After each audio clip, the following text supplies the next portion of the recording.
What's up guys, welcome back to the channel and to another video. Today I'm excited to talk about just a few of the questions that I've been getting on my comment section on my channel. Let's get to it. So one of the first questions that I get all the time is, how should I modify my F30? And specifically talking about the 320 N20 motor.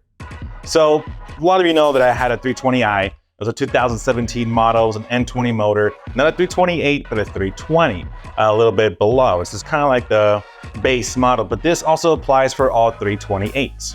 Now, with the F30 model, there's a lot of things you can do. In fact, I recommend this car if you're learning just about BMWs because the engine compartment is so open. You can literally just modify it, see everything, get your hands in there. The M cars are amazing. If you could get one, honestly, just dive into it. But honestly, the F30 models are great to work on. There's a lot of parts to consider. Now, the way that I like to go about things when working on my cars is not be driven by horsepower, unless you're gonna be drag racing that car. But one of the first things to do is cosmetics, right? Go for the mirror caps, spoilers, engine compartment parts like the engine cover, or go for other things that could really amplify the overall aesthetics of the car. My second thing I would do is, once I'm more comfortable with actually working on my car, removing components, is maybe look into interior wise, just things you can do, like changing out the dash, changing out different components, installing a valve controller or a throttle controller by dAHLer. I did that with my my G82 and it's been phenomenal. Again, just working on my car, getting familiar with it. The third and last thing that I would do is honestly work on the motor, but take your time with it as well. Don't go straight for a tune, because if you go straight for a tune, it's gonna ruin you. The tune is honestly something that should be considered. Again, it's for fun as well, but also consider the following, that you have to get your car ready for that. My 320i, what I had to do is actually do some preventative maintenance. So I swapped out the charge pipe from the plastic OEM to aluminum.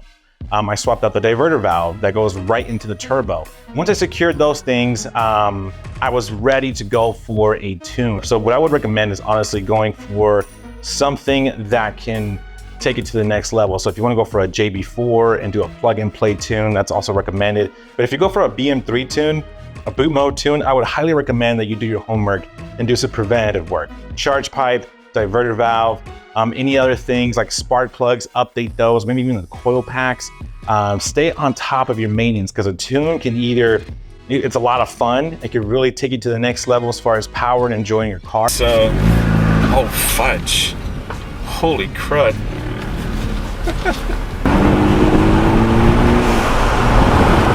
Holy crud. It can also be your downfall as far as you're not taking care of your car and ruining your car. I know that I broke my N20, and quite frankly, I did. The misfire, the motorcycle V8, it was just trembling a lot. Trust me, I know by experience. The F32 model is another fun car to work your way up to. It's the same motor that's inside of a 340i, the 440i, M340is. The M340is have a different tune, but the 340, the 440, basically all BMWs with a 40 at the end of it, have that B58 motor, and those B58 motors are so much fun.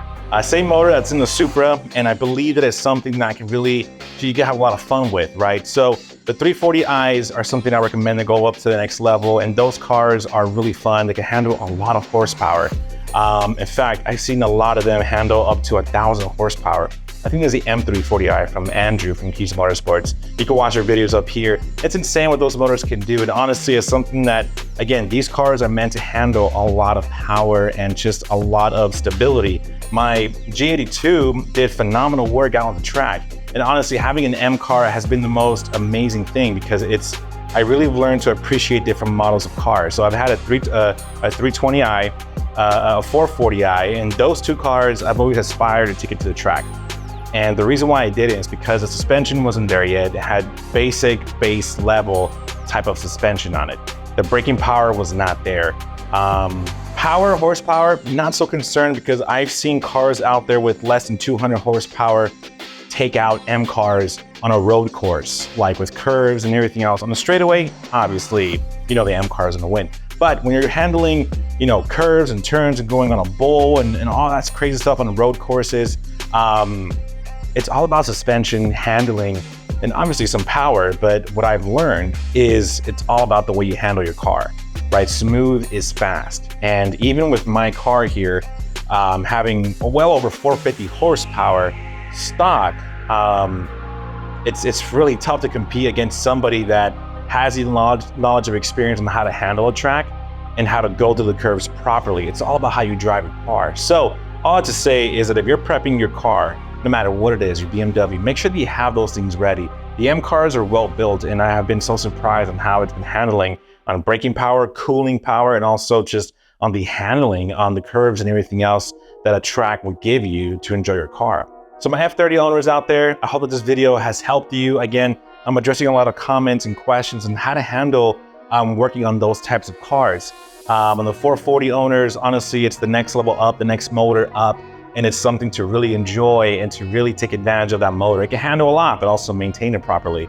If you're looking for a BMW, if you're looking for which BMW to buy, I made a video up here on how to go about buying your BMW. It's obviously about budget, what you want to use it for, but a lot of my comments come from F30 questions on charge pipe, on tuning, and all this other stuff, and preventative maintenance, and how to start. Honestly, I am no expert at all, so you're learning from my experience, my mistakes, and everything else that I've done to my cars to get to this where I'm at today.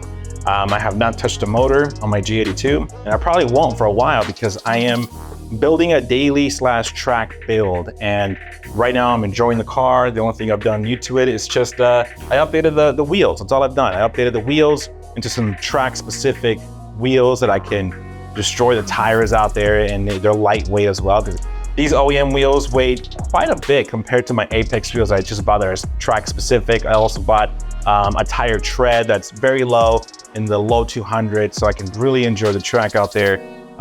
This setup is not recommended. I talked about it in my other videos, but the fronts were like in the mid 200s and the rears were like over 500, so I was drifting out on the track. It was not fun. But anyways, all I have to say is that those were the kind of the questions that I was getting. Is more on my F30 side.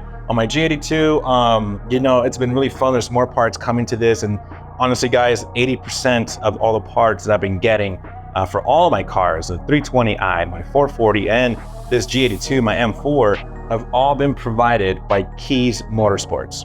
So hit them up, let them know you saw this video. I have links in the description of everything that I bought for my cars. But those are some of the questions that I've been getting. But guys, thank you so much for watching. I hope this brought you some value. To my F30 owners and F32, welcome to the channel. I have a lot of stuff in the playlist for you that you can watch and learn on how to build your cars tastefully. And then I also am creating more content on my M4 G82. So thank you so much, Kies Motorsports. Thank you so much for all the parts, and we'll catch you in the next video.